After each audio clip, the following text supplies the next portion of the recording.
Hi everyone, it's Melissa with Kerr County AC and Heating. In today's video, we thought it might be fun to give a sneak peek behind the curtain at one of our recent installs. This install is of an Armstrong 3.5 ton 1701 straight cool system, condensing unit, drain pan, emergency float switch, and a condensing unit pad.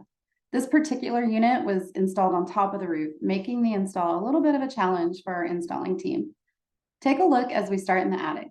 First, we have to tear apart the old existing air handler so that it can fit through the hole in the attic.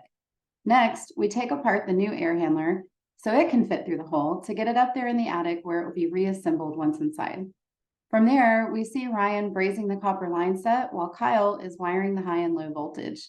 You can see a lot of the installing team's time is spent in the attic, where when it's hot outside, it's blazing hot up there. Finally, we see a beautifully installed condensing unit sitting on top of the roof. Everything's now connected and this customer's home is nice and cool. Next week, Kerr County's forecast currently shows highs in the mid to low 80s with our first glimpse of a low in the 50s on Sunday night. Now is the perfect time to call and schedule your fall checkup just to make sure your heating system is ready for winter. Thanks for watching and have a great rest of your day.